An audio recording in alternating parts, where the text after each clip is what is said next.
All right, baby. This is going to be a fun podcast, y'all. This is going to be a fun one. Just got to connect Facebook. Hang tight for a second, y'all. Oh, baby. Historic.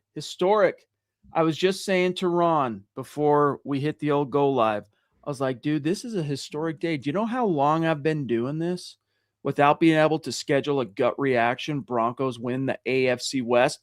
But here we are, Ron. It's the orange and blue view. I'm Chad. This is Ron.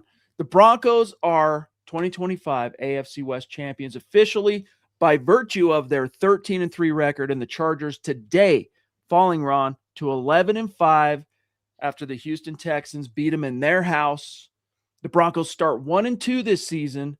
Who would have guessed, Ron, that they would not only be 13-3, but winning their 16th AFC West crown, the first one since 2015. Your gut reaction, big dog.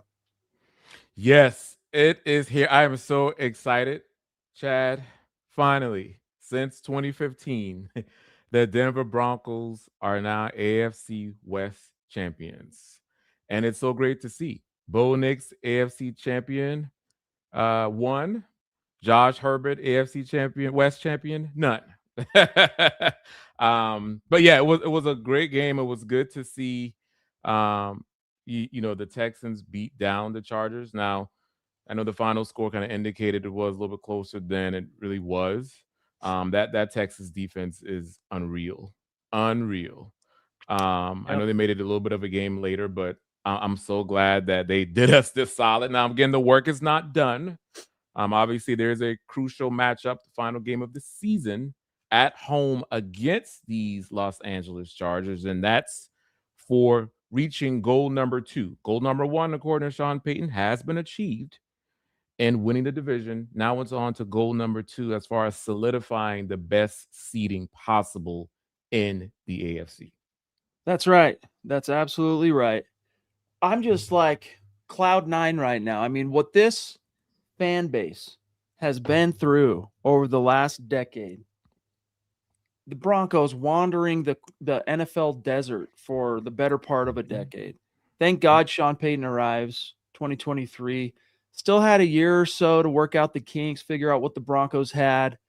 But he makes, Ron, if you look back at it in hindsight, it's a no-duh decision. But in the moment, very controversial decision to bench Russell Wilson with 2 games left to go, obviously signaling that experiment has failed and it's not going to continue on his watch. Broncos release him to the tune of an $85 million dead money hit. Guys, this team is the AFC West champs this year, despite paying $32 million on their salary cap that they couldn't use on other players for Russell Wilson. Sean Payton has the gumption to say adios, looks to the 2024 draft, finds his ideal guy. Bo Nix steps in. And Ron, Bo Nix is the only quarterback in the history of the NFL. Why are they not glazing this dude with every highlight promo that you see on ESPN and NFL Network? He's the only NFL quarterback ever to pass for over 7,500 yards, 50 touchdowns, and win 20 games in his first 2 years. Never been done before. You had other guys put up the stats like Peyton Manning's and Justin Herbert's and others, but never have they really corresponded to the win column in the way that they have for Bo Nix. So, guys, you're here. This is officially the Broncos are back moment. Like last year was great. 10 wins, Ron, made the playoffs, got bounced. But this moment right now, today, guys, this is the first time you can say with absolute confidence and pure peace of mind, your Denver Broncos are back. Yeah, back in a big way, Chad. And this is a wake-up call for the whole league, the AFC and the whole league. Like the Broncos are here and they're here to stay. Again, it was a great achievement this year. Bo Nix in his second year, getting to the playoffs for the second time, eclipsing, the 2023 win mark. Yep. So it's been great. And again, more to come. Again, this team is set up very well. And who would have thought, Chad, you thought it would have taken a little bit longer for the Broncos to kind of get it together. As you mentioned, some of the key things that happen as far as, releasing Russ, getting that $85 million dead cap, and kind of working through things with, a rookie quarterback last year. So it was going to take some time to marinate, but they are way ahead of schedule, and you're just looking forward to what's going to happen next week and into the playoffs and for the years to come. Sean Payton and Bo Nix are here to stay. I love it. Let's check with the members and the superstars like David Youngkin saying, thank you, Texans. Absolutely. Yeah. We got Pro 16, a dear member, AFC West champs. I love it. Sue saying, yes, first time in 10 years. It feels good, doesn't it? It feels so good. We have a very generous super chat here from Shannon Mills. Ooh, Shannon. Checking in off the top you, rope Shannon. saying, woohoo, clinch the AFC West. Sure hope the Chargers play like this next Sunday. Time to focus on getting that number 1 seed. Go Broncos. We are going to talk about here shortly, Shannon, just how important this season finale still remains to the Denver Broncos. We're going to get to that. Thank you so much, Shannon. Papa Bear, Happy New Year, Broncos country, 14-3 plus. I think we all know what it means, but thank you, Papa Bear. So happy for you, big dog. Happy for everybody in this chat. Let's focus on this for a second here, Ron. What Shannon was bringing up, though, through her very generous super chat. Time to focus on getting that number 1 seed. So one of the other outcomes of today's games, aside from the Broncos winning the West, is that they can fall no farther than the number 3 seed now in the AFC playoffs. However, they are still in control. Like if the playoffs were starting Monday, for example, the Broncos would still be the number 1 seed because they own that tiebreaker over the Patriots. However, there's still games to be played this week. And then, of course, next week is the season finale. So long as the Broncos win at home, number 1 seed, and yeah, you get the bye. That's nice. But the most important spoil of winning the 1 seed, Ron, in my opinion, is home field advantage. You only got to play 2 games, then it's the Super Bowl and home field advantage. Yes. And again, Shannon, thank you so much for coming in with the super chat. Much appreciated. And yes, Shannon, to your last point here, getting that number 1 seed is important. It would be so nice for the playoffs in the AFC to run through Denver. And I think the Broncos know what's at hand now. Again, one of the goals has been accomplished. It's just a matter of achieving that second goal of getting and earning that number 1 seed. And Chad, just with kind of what has transpired over the past couple of weeks with the injury bug floating around in Dove Valley, it would be nice for the Broncos to get a break before they get into that divisional round. But yeah, Shannon, you mentioned it. It's very important to get that number 1 seed. And as far as the Chargers are concerned, they may be, now that the division's out of reach, might be resting, some starters and such to prepare for that wild card round. But again, the Broncos still can't take them lightly. They still have to go in, handle business to secure home field throughout. That's right. And so I think you're going to see, I mean, it's possible the Chargers rest, but I don't think so. I think you're going to see you're going to get their best shot.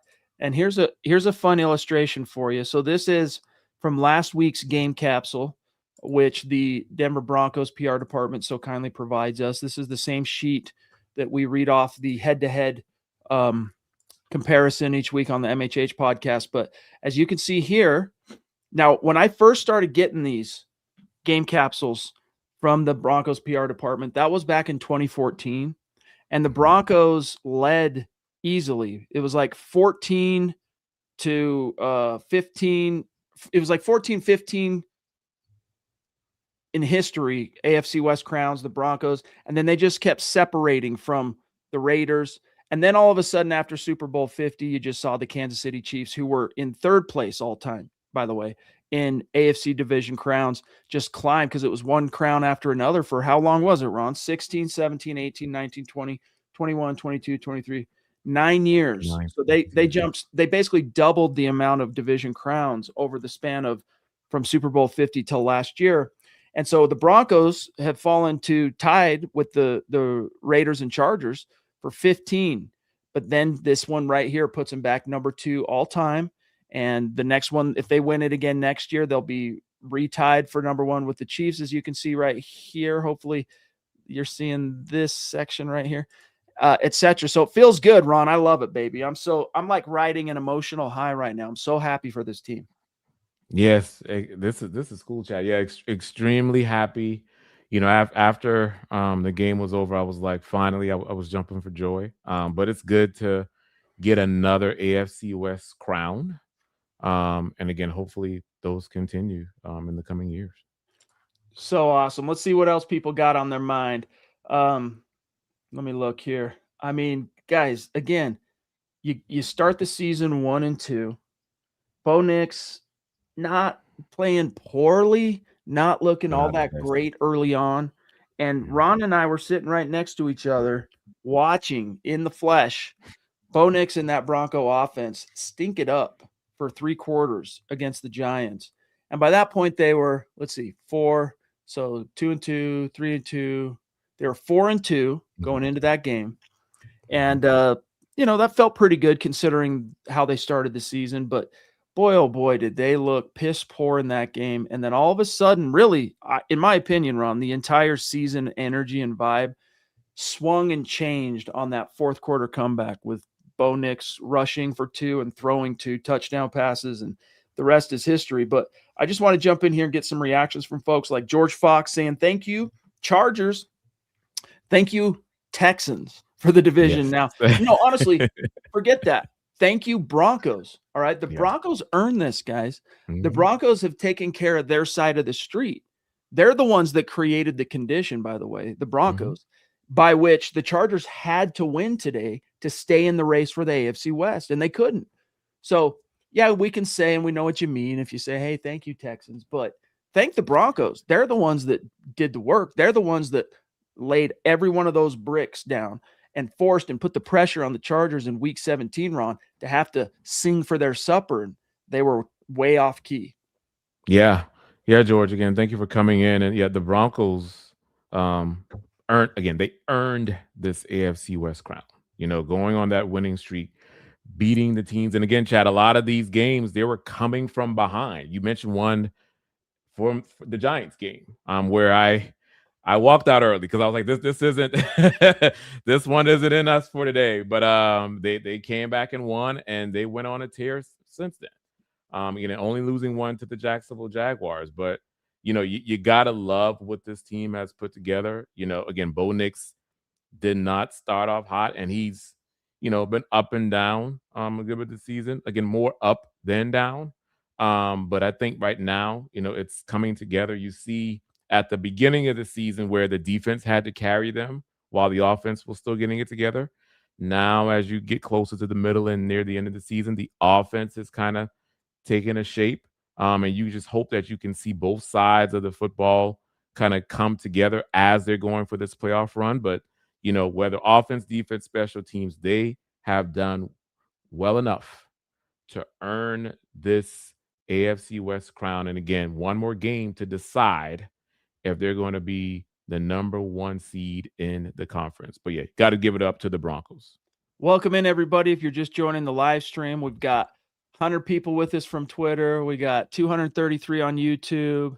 We've got, about half of that on Facebook. So great to have you guys in the room. I think Broncos country, Ron, is obviously quite energized by today's Yeah. developments. Shout out to everybody. But speaking of X, speaking of Twitter, we have a question here. So here it is from Joseph.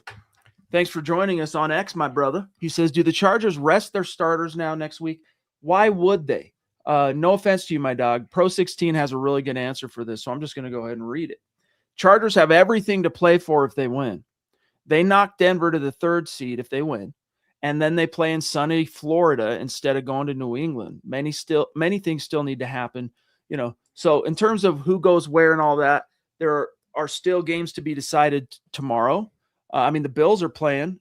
Wait, is that Tomorrow. The tomorrow? Bills are playing the Eagles tomorrow. The Bills are playing. That's right. Bills are playing the Eagles tomorrow. Right now, the Ravens are playing the Packers. Ravens are still on the outside looking in. They have to win out basically to have a shot. But the current AFC playoff picture, let me see if I can pull it up for y'all. Make sure if NFL.com, let me see if they've updated this. Let's see, Chargers. Yeah, Chargers are updated. So let me show you this, guys. We'll do the scratch and sniff together, so you don't have to just hear me list it off. You can see it for yourself and follow along. Bada bing. All right, so starting at the top here, maybe what I'll do is bring it down one magnitude. There we go. So Broncos still hold the 1 seed, 13-3. Patriots yet to play this week. They're at the 2 seed at 12-3. Jags, who beat the Broncos pretty handily, are the 3 seed at 11-4. They still got to play tomorrow. The Bills, 11-4 at the 5 seed. The Texans advanced to 11-5 and clinched a playoff berth, right? Yeah, clinched a playoff spot. So the only spot left is this 7 seed, of which right now, Ron, the Chargers are sitting in. So there is also a possibility. Let's see, 11-5, 9-6. Yeah, I mean, I'm not sure what the exact mathematics are. I didn't really prepare to discuss this. I'm just kind of rolling off of Broncos win the West. But if the Chargers lose next week, fall to 11-6, the Steelers win, maybe they get the 7 seed. I'm not sure exactly. The Steelers. So the Steelers would have to win the division. So the Steelers will be 4 if they win.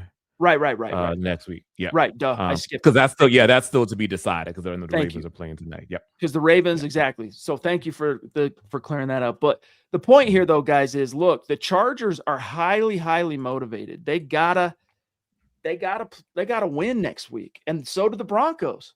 And this brings me back. I wrote about it today to the beautiful storyline here, Ron, of Bo Nix versus the Chargers. Bo has accomplished quite a lot as a young pro, 2 years in, but he's yet to beat the Chargers, which is really ironic because Sean Payton, that regime comes in, they're dealing with a 16-game losing streak to the Kansas City Chiefs. They snapped that year 1 under Payton. Thank God that they got that monkey off their back, right? With the Russell Wilson version of the Broncos, snapped that streak. However, they got swept by the Raiders in year 1 of the Payton regime. Fast forward to last season, Bo Nix comes in. He sweeps the Raiders. So we get rid of that bad juju of their winning streak. But he can't beat the Chargers up to this point. Even this game, Ron, in week 3, he didn't play his best ball. 153 yards passing is all he had. 1 touchdown. Yeah, it came down to Justin Herbert making some insane plays at the end. But nevertheless, he is relishing, Bo Nix, the opportunity, Ron, to begin balancing the scales against the Chargers. He is more than aware. He said it himself after the Chiefs game. I haven't beat those guys yet. So you're going to see 100% motivated Broncos. This is not doing anything, Ron, for them taking their foot off the gas and by any stretch. Yeah, and I mean, I guess you bring up a good point because it's similar to what we saw on Christmas night. The Kansas City Chiefs were motivated and they're down a lot of starters. They still came out there and provided their best effort against the Broncos. So, I guess we'll see. Depends on what Harbaugh wants to do. And again, that could be when we've laid out the playoff picture as you've shown. They could be trying to spoil the Broncos. And in that case, it could be for a rematch if the Broncos do lose. And if the Chargers maybe still stick with that 7th seed, that's gearing up for a rematch in Denver for the wild card. So, yeah, I think the Broncos just have to be ready for the moment. They have to be prepared. And I think Sean Payton will definitely make sure that they are to kind of know what time it is so that they can secure this number 1 seed. Because, again, I know that's what they're thinking. That's what they're wanting, to just stay at home with 2 games to play until the Super Bowl. Well said, brother. Let's go back to the chat. Let's get your reactions, guys. Stephanie on Facebook's thanking the Texans. Go Broncos, AFC West champs. It feels good, man. I love this. Joy. It's genuine, bona fide joy to ride into the brand new year of 2026. Kurt saying, congrats to the Broncos, AFC West champs. Glory days are back again at Mile High. And it certainly feels that way, if you ask me. Like, if the Broncos are back, I mean, co-leading the NFL in Pro Bowl selections. And that's crazy, Ron, because there was at least one. Actually, I'm going to say there was at least 2 clear snubs. Like, the Broncos could have easily had 8 guys selected. If Hufanga. Talanoa Hufanga catches even 2 of the 10 interceptions that have hit him in the hands, Yeah. he got snubbed. So did Devin Key. Key got Mhm. snubbed. He leads the NFL in special teams tackles. He's been a tackles. complete ace this season. So the Broncos easily could have 8. Bo Nix is a top alternate.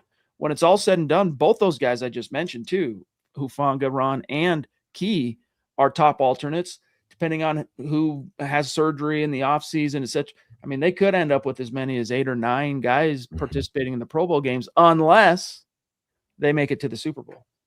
Yeah. Yeah, I was really wanting Hufanga to be a Pro Bowl this year, but as a starter. But again, yeah, if he catches some of those balls, man, are throwing his way, that could have definitely turned the tide. But I'm glad for who they selected. Obviously, we know those players like Miners, Sutton. It was so great to see Sutton get another Pro Bowl nod, and most importantly, Chad, Garrett Bowles. Yeah. It was so great to see Garrett Bowles get his first. So yeah, I'm glad that the Broncos are more recognized now in the NFL. Again, they're playing great ball, and the recognition is deserving. So hats off to them. Oh man, I was like writing. I'm kind of a little scattered tonight because I'm just so excited. I mean, obviously, I knew, Ron, that this was on the table today, and I watched the entire Texans Chargers game and all that. But I don't know. There was a part of me that was like really expecting it to come down to next week for whatever reason. Like I just thought, no, this Texans, the Chargers are going to figure it out.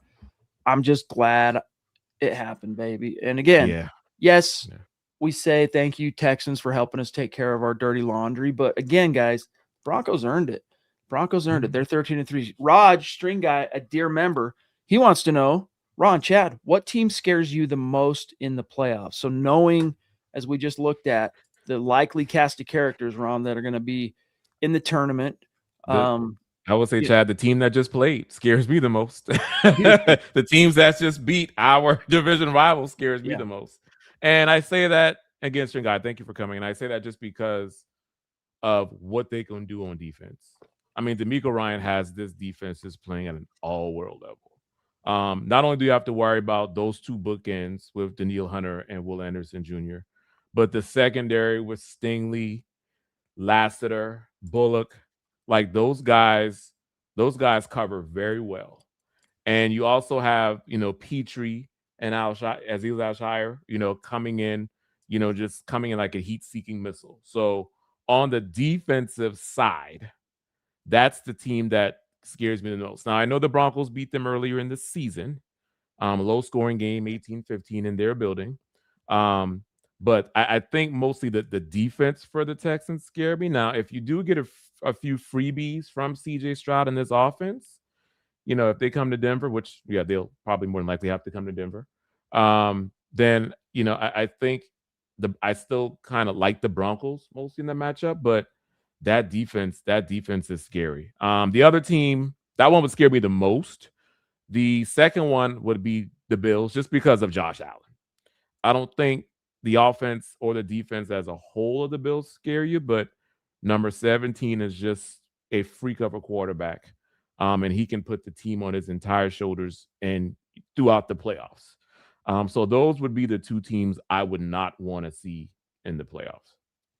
You look at this cast of characters. Patriots, the Broncos have yet to cross paths yet with the Drake May Patriots.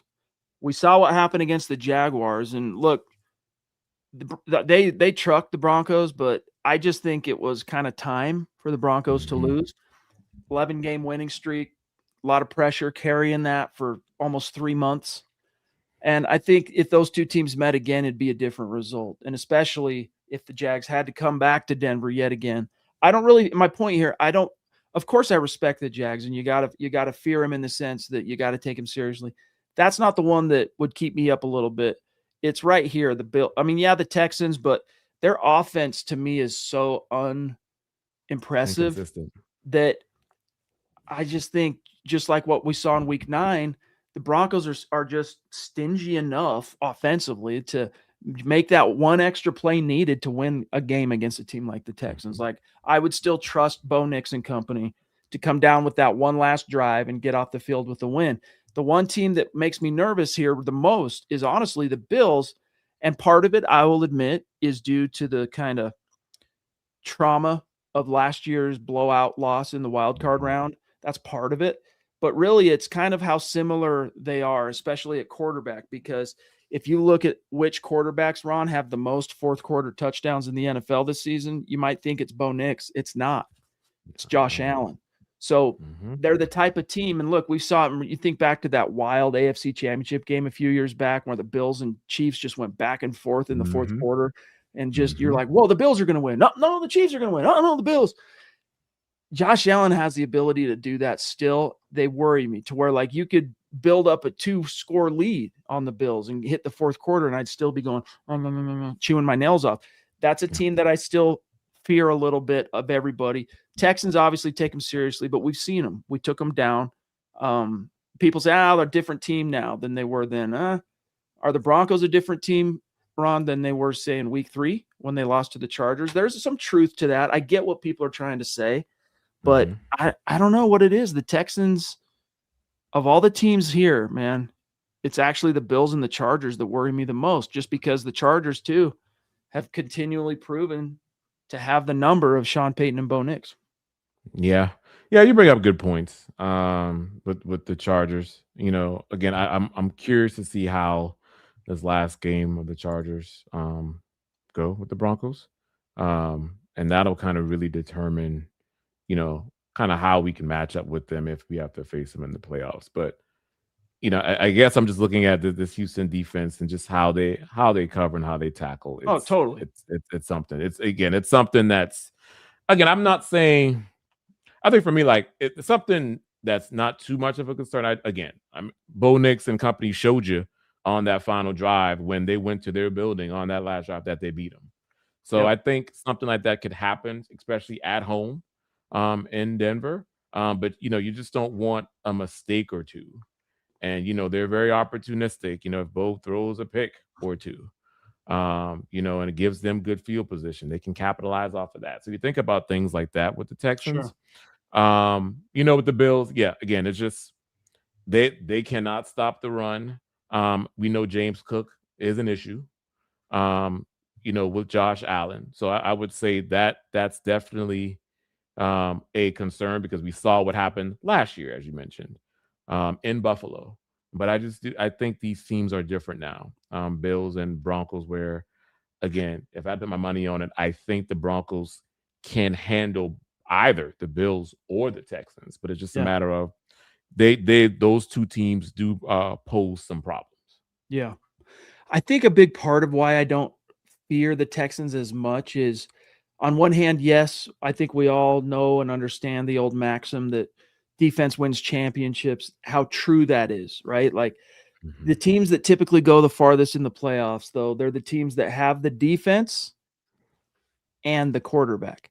The Texans only have half that equation. Like Stroud today made some really just, especially on third down for the most part, made some just kind of, really, that's the best you got there, bud, type of things. Whereas Josh Allen, dude, he can straight up take over a game. So we'll see. But you're right. That Bills defense isn't the same unit that we saw in the wild card round last year. They aren't quite the same. By the way, Brad jumping in, Brad Murdoch, who's been a long-time Super Chat superstar here at MHH. He's also a dear member, being very, very generous on this 27th of December, 2025, the very day, a historic Super Chat. Everyone who's thrown down a Super Chat tonight, it's historic Super Chats because this is the first time since 2015 that the Broncos have won the division. He says here, does Brad, AFC West champs? Been a long time coming. Now let's get that 1 seed. Ron, what better way to punctuate the season, serve the story that has been created of the 2025 Broncos than getting some redemption against Justin Herbert, Jim Harbaugh, and the Chargers in the finale while fully owning and taking the 1 seed? Like, that would be the perfect storybook ending to this regular season section of 2025 Broncos. Yeah, it would be nice the Broncos cap it off with the number 1 seed. I think they have done enough to earn that. again, as we mentioned, it didn't start off hot, 1-2, but going on that winning streak really helped this team. And, down the stretch, they have played some pretty good football. I know, everyone has their concerns on, if the defense has regressed and things like that, but they're still outside of the Jaguars game, which they got pounced. They're still finding ways to win. And they need to do that next week, so that they can, again, it's important. Just where this team is now, Chad, is just very important, to have that one seed, have that bye, have all the playoffs go through the Mile High City, um, so that they can definitely, hopefully, achieve that their goal of getting and winning the Super Bowl. But yeah, man, it would just, Brad, it would just be so nice. It has been a long time coming. Again, ever since 2015, this team has, been starving, for recognition, and now back to back playoff berths, and now with an AFC West championship, I do think it's only deserving that they get the top seed in the conference. Brad, thank you again, big dog. Thank you very much. We're on to week 18 and the Los Angeles Chargers. We got David Youngkin jumping in again. Thank you, buddy, saying, when on the road, the Bills are 0-4 in the playoffs. I'm just taking a look at this. Not that I don't trust you, David. I'm verifying here. So since Allen has been a Bill, right? First year they got to the playoffs was his second year. They had to go on the road, lost to the Texans in overtime. So that's 0-1.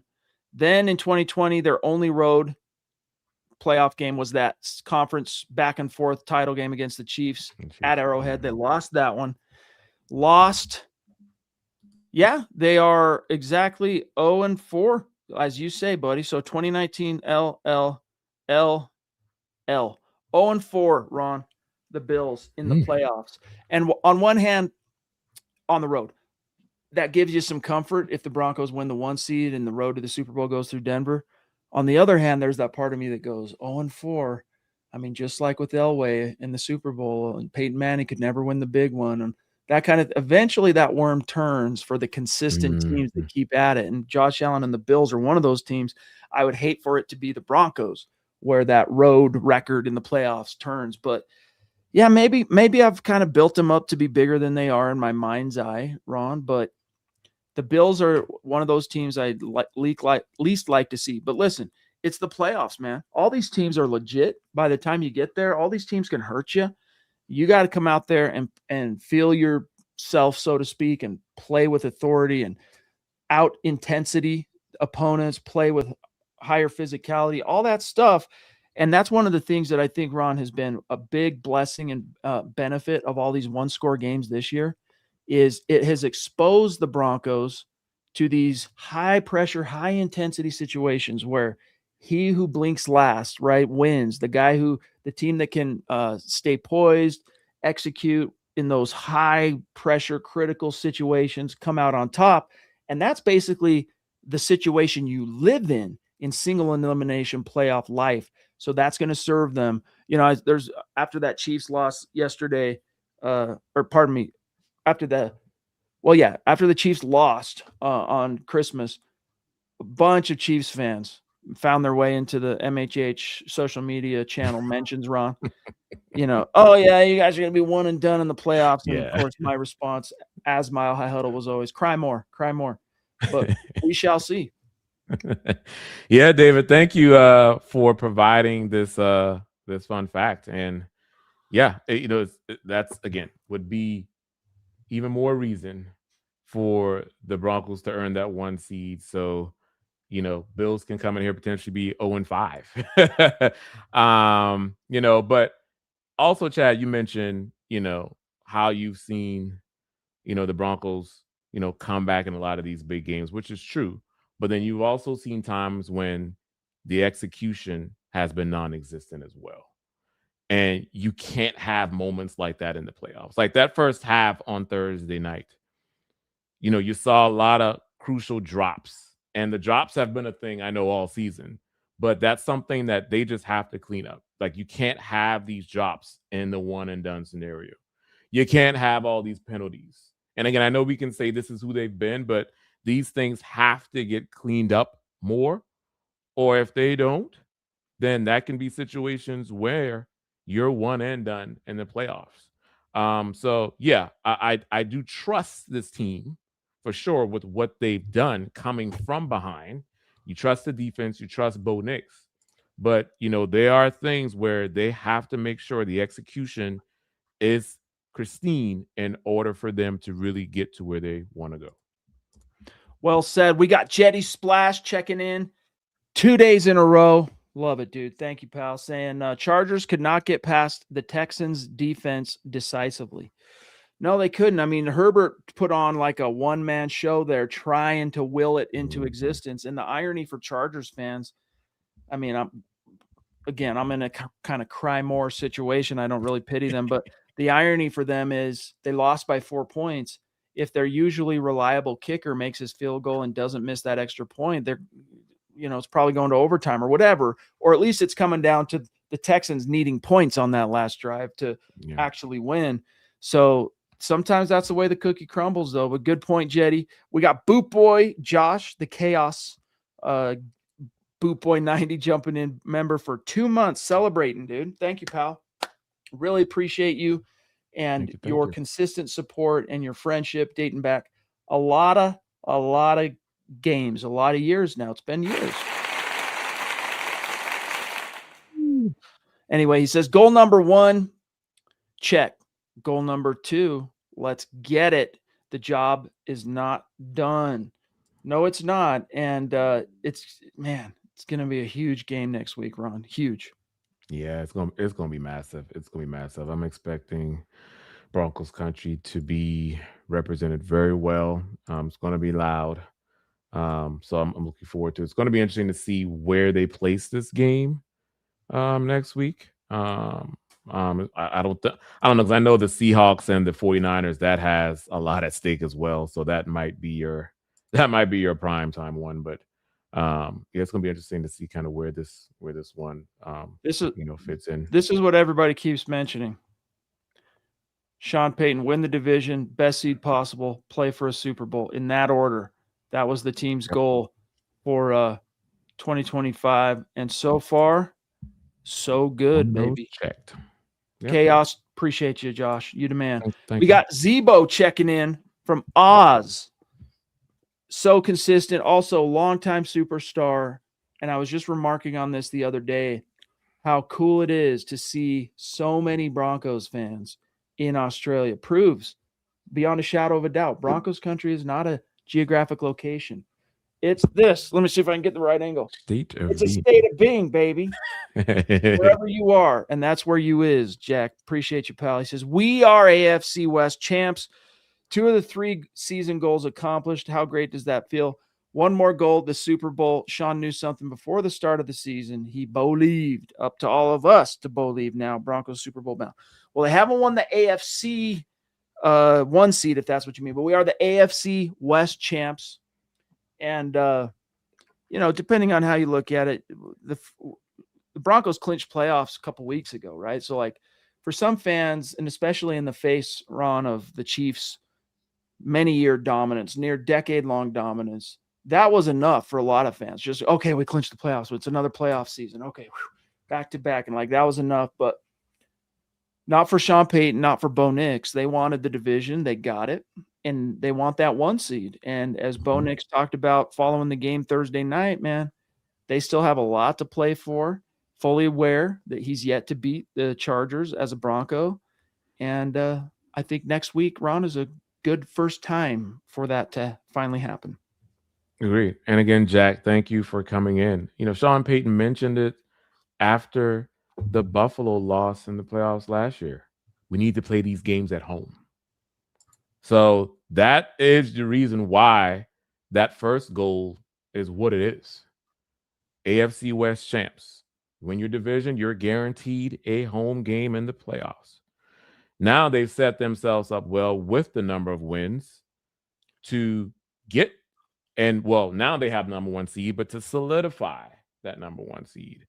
And so hopefully, again, goal 2 here, Jack, will be achieved after next Sunday, because you want to set yourself up as best as you can for playoffs. But yeah, again, this has been great that Sean's been able to kind of turn this around, within the 3 seasons. And again, now with an AFC West championship in the books, they can set themselves up to really be a force in this playoff run. But again, thank you for coming in. We'll see about the Super Bowl.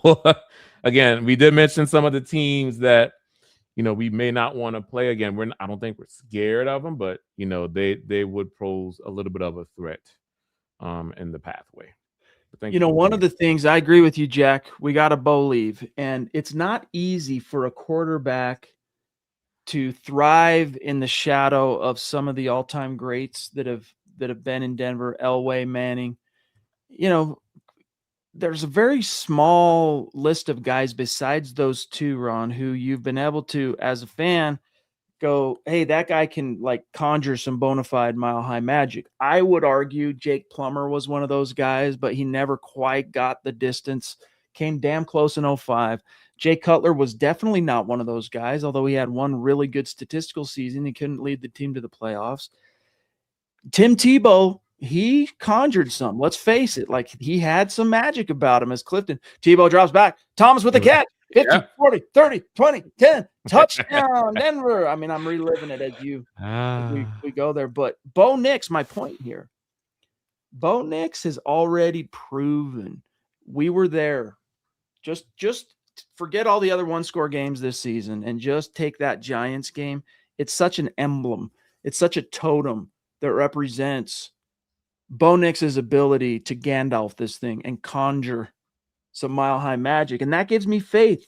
Going back to the Bo leave thing that Zebo was talking about, that gives me faith in Bo Nix's ability to rise to these unique high-pressure moments and conjure some magic. So we're only getting started in terms of this season. We got the season finale coming up, of course, but if the Broncos are as good as we think they are, there's still a long row left to hoe, and we could be still having these conversations about an active team still going all the way in February. Drew, thank you for the super chat. Good to see you. It's been great having you as in the family, so to speak, all year long. And appreciate you. He says, appreciate running with MHH all season. 17-3. Yeah. See, that's basically the translation to Papa Bear's 14-3 plus is 17-3. You go 17-3. This team, who's already lost 3, you go 17-3. You win the whole enchilada. Thank you, Drew. Really appreciate you, big dog. Want to invite you, become a member. We need you on YouTube, each and every one of you guys. In fact, you go to the main channel, click the join button. You're in the fold, and you're helping us keep the lights on. A couple of different levels to being a member, whatever is feasible for you. We appreciate you. We got also here, Ron, Doug Raquel checking in, saying, Happy New Year, MHH fam. Go Broncos. Every game will be close, I think. It may just come down to coaching. That's another thing. This happened for me, Ron, a while back, but most of us can remember the days, pre the inability to get the coach and quarterback thing right, Elway days, when the in John we trust or in Elway we trust thing was a legit hashtag and on T-shirts and the whole 9 yards. That's how I feel about Sean Payton. He's hard to love sometimes. He can be a jerk to the press. He can be a little gruff, at the podium and snappy or whatever. But I totally trust him when it comes to the vision for the team, competency, having the right game plan, making the right adjustments, making sure the team's prepared. In Sean Payton, I trust. Yeah, for all of those reasons. Again, the strategy, the preparation, the focus on detail. Those are reasons why I trust this team moving forward, in the playoffs. Now, it's the responsibility of the players to go out and execute, as I mentioned, but the coach with the quarterback, and both seem to be hitting just fine right now. I think that's a recipe for success as they move forward into the postseason. But yeah. Oh, thank you, Pearl. I appreciate that. Thank you so much. All right, guys, we're at about 45 minutes. We're getting pretty close here. Any burning questions, topics, supers, get them in the chat. We'll get to them before we dip. We got Tucson Phil checking in, one of our dear members, longtime supporters, saying, "Good evening, Chad and Ron. I'm running late. Finally, we got the West. Now we got to beat the Chargers so people don't say we backed into it. Hashtag Buckham MHH for life, Broncos for life." It wasn't all that long ago. I mean, I guess it actually was, but I do recall, Ron, the 2011 Broncos losing their final 3 games and backing into an AFC West crown. In this case, even if the Broncos did lose next week, which I'm not saying that in any kind of predictive way, they will still have well earned the AFC West, but people could argue they backed into the playoffs simply by the fact that they lost their last game of the year. A lot of teams do. I mean, the Chiefs willingly lost their last game of the year last year, right? They sat all their starters and let the Broncos shut out the Chiefs in Denver, whatever that was, 38-0, whatever the final score was. Yeah. So it's not necessarily emblematic of anything, but I'm right there with you, Phil. Got to win, got to beat the Chargers, and not just so that people can't say we backed into it, but I want that DACM 1 seed, man. I want the home field advantage. Yeah, and again, Phil, thank you for coming in. I agree here, Phil. Gotta take care of business next week. I honestly don't care how it looks, just get the win. And Peyton and well, Bo already mentioned that 0-3 record against the Chargers and Harbaugh, he's just not a fan of. So this would be the perfect time to start to kind of get the wins, stack the wins against the Chargers. But yeah, I want them to come out prepared. I want them to come out knowing what's at stake, so that this will be the final game before they rest, and then they can stay in Denver the next 2 games thereafter. I think that mindset needs to be there as they approach the field next Sunday against their division rival. But again, thank you for coming in. I think this is a fair point, William. He says, "I'm not saying this only because I'm a Broncos fan, but I trust Bo more in a big game than Herbert at this point." And I think that's fair. Like if we let me remind myself of the Chargers playoff history right quick. So entering the league in 2020, he's been to the playoffs, Justin Herbert, twice. Both of his games were in the wild card round, of course, because they haven't won the division. So they were both on the road. 2022, he lost to the Jaguars. Heartbreaker, though, 31-30. And then last year, 32-12, the Texans handled him pretty solid. So I think he's got a point, Ron. Now, look, Bo Nix, in comparison, he's 0-1 in the playoffs. So, like, all by itself, that's not necessarily the argument. But based on what we've seen this year, I mean, remember, last season, the Broncos were 1-6 in one-score games, big moment situations. They consistently were not equal to the opportunity. But one of the marks of a well-coached team and a team with good bones and leadership is, do you learn from your mistakes? And the Broncos proved this season that all those things, they can check those boxes, because in the one-score situations, the chips are down. The Broncos, there's 3 exceptions. You can point to week 2 Colts, week 3 Chargers, and including this Jaguars game, they did lose by 2 scores. But, the 3 examples this season out of, I'll remove the Jaguars game since it was 2-score, but they're 11-2 now in one-score games this year. If they win next week, Ron, with a single-score margin, they will unseat the Chiefs for the most single-score victories in a single season. So for whatever it's worth. But do you agree with William here? Would you trust Bo more in a big game than, say, Justin Herbert? I would. And again, William, yeah, this is a great point. I do. Bo has shown that he's able to come from behind and will this team to victory on multiple occasions.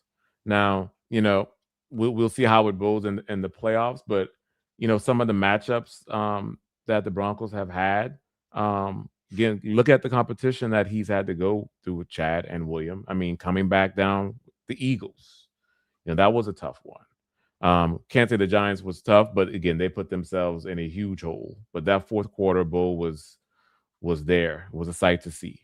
Coming back down from the Commanders. So there were a lot of games where Bo had to come back, even the Texans. So there were a number of games, and we've seen it time and time again. And again, I do trust that going into the playoffs. Now, you would hope that he can play and the offense can play all 4 quarters at a high level. But if it comes down to the Broncos having the ball last, let's say to win a playoff game, I trust Bo Nix and I trust Justin Herbert, just because we've seen it on a number of more occasions, at least this season, than what we have with Herbert. I'd be willing to bet that even though Justin Herbert has 20, 21, 22, 24 more years in the league than Bo, I bet Bo's already pretty close to him in the number of career fourth quarter comebacks, if not more. I'm not sure on that. But I think that last game against the Chargers, honestly, is a big reason why Bo has risen to become this fourth quarter behemoth that he has. Because if you think back to the way that game unfolded, and we're about out of time, but just real quick, Bo had a couple of opportunities in that fourth quarter late, specifically after the Chargers had tied the game. The Broncos got the ball back with, 2.5 minutes left. Tied.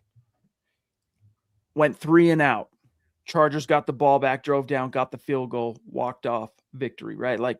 So in that very situation, Bo's going, not good enough, man. That wasn't good enough. I can't allow the offense to vacate the field, give the ball back to the guy when the chips are down. We have to stay on the field. We got to keep pushing. I do think psychologically that was a big ain't going to happen again kind of moment for Bo Nix. Not to say that it won't ever happen. You can't win them all in those situations, but the Broncos have pretty much won all of those type of situations since that game.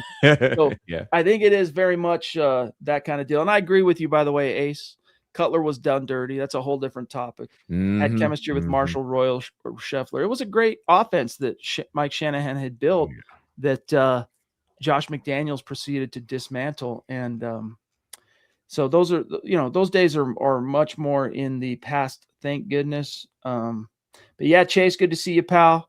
Let's go, fellas. AFC West champs. Thank you for being a member and so consistent, Chase. Long time too, buddy. Shannon, you can not only trust Bo more, but the Broncos O-line more, that's for sure. And the Broncos defense more.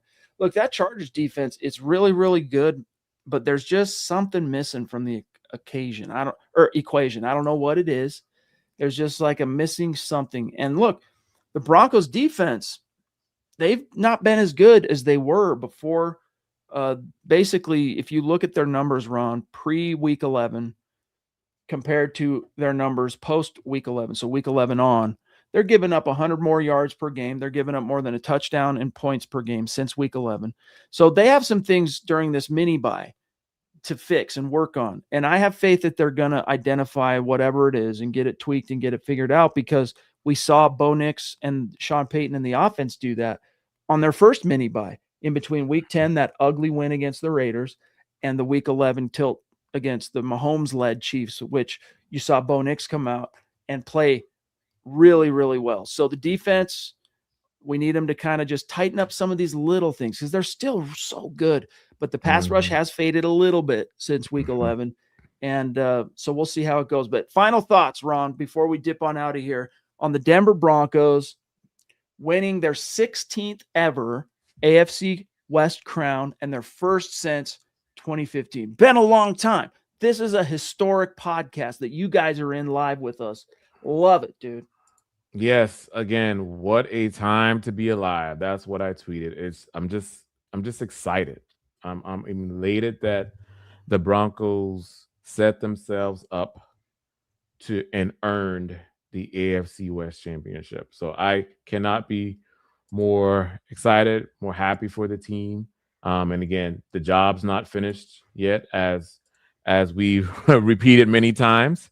They have to take care of business next week against the Chargers to solidify that number 1 seed. But that first goal of just clinching the division, you can't help but love it, Chad. I'm just so excited. Just moments of joy as that final score of Houston Texans 20, Chargers, the LA Chargers 16 came across my screen. So gotta love it. Gotta love it. Absolutely. Thanks to each and every one of you for making time for us tonight on this late December Saturday night edition of the Orange and Blue View podcast. And by the way, guys, before we dip, I want to remind you to join the MHH Discord server. We officially launched it about 2 weeks ago. It's been fun to get back to doing the open threads, the game day threads, where we're chatting the whole time throughout a game. It's free to join. Doesn't cost you anything. I just dropped the link in the chat. The link is also in the description of this video. So come join the MHH Discord. We need you guys there to make sure it's a living, thriving community representative of MHH and our passionate community and culture. But before we dip on out of here, a couple other quick things here, guys. Aside from Discord, connect on X, the main account at Mile High Huddle. My boy here, Ron White, dear friend, at Ron White NFL, myself at Chad and Jensen. You want to get yourself a hat, a t-shirt, support the cause, so to speak. MHHmerch.com is where you can get your swag on. Also, Instagram continues to grow. Thank you so much, guys. We've been cranking out a ton of content over there, and you've been following. But if you haven't yet, at mile_high_huddle. And don't forget, leave the MHH podcast, which all the pods, including Orange and Blue View, fall under when it comes to like Spotify, Apple Podcasts. It's all under the MHH podcast banner. Leave us a 5-star review. Goes a long way. Don't forget to sub. Don't forget to like this video, guys. If you are truly stoked that the Broncos have won the division, smash the like button, whether you're on YouTube, whether you're on Facebook, if you're on X, smash the heart button, etc. Helps us a lot. And then last thing, can never forget to do this. Mile High salute, special shout out to the great Super Chat Superstars supporters, dear members, helping us keep the lights on tonight, like Shannon. Thank you so much. David Youngkin, multiple supers, the Papa Bear, Brad Murdoch from the top rope, Jetty Splash, the Boot Boy. I missed a Jetty Splash super. We'll get that here in just a second. Zebo, Drew, Doug, Tucson Phil. And before we go, here's the last thing. Jetty wants to know, how does the Broncos defense compare to the Houston defense? Ron, what jumps out to you in terms of comparison? Yeah, and again, Jetty Splash, thank you. What I see more on the Houston side is their ability. There's not a lot of like wide open players when it comes to comes to the Houston defense. Like coverages aren't as blown because you do have obviously the bookends, but they're not as reliant on that pressure on the edge to come in, just as where Denver mostly is. That's why you do see that high number of sacks when it comes to the Denver defense. Yeah. I think a lot of it is getting pressure on the front. And I think Denver's relying on that so much to where as though there are a lot of vacancies there on the back end. D'Amico Ryans loves to keep everything mostly in front of him, not letting a lot of those big plays happen and getting pressure just kind of with that 4. Yep. And they also have more solid inside linebacking play. So that second level is also real sound when it comes to defending the middle of the field and getting to the tackle. I'm glad you said that because that's what I was going to say. The biggest difference between these two defenses, honestly, I think that separates them is the linebacker play. And Houston just has better linebacker play, both against the run and in coverage. And the Broncos, look, that's not trying to slight Singleton or Sternad or Greenlaw. I mean, Singleton's turned in a Pro Bowl year. He's an alternate. If a couple guys bow out, he'll end up in the Pro Bowl for the first time in his career. So anyway, great question, but we are out of time, Jetty Splash. Thank you, pal. We love you guys. Real quick, I'm just making sure we didn't miss anybody. Todd Ostendorf, Tucson Phil, good Lord. Henry already has 100 yards in the second quarter. Todd, celebrate, bro. Celebrate. Your Broncos are AFC West champs. But yeah, you can rewind it. Exactly, brother. So thank you guys. And Ron, I'll let you do the sign off, man. Thank you. Had a blast once again. Yes. Always a blast with you, Chad. And again, everyone, thank you all for tuning in to the gut reaction of your Denver Broncos winning the AFC West. It's a great time, guys. It's a great time. Be excited, be happy. Looking forward to what this team is going to do next week and into the postseason. But until then, you all have a great night. Again, it was nice to chat with you all. And until next time, go Broncos.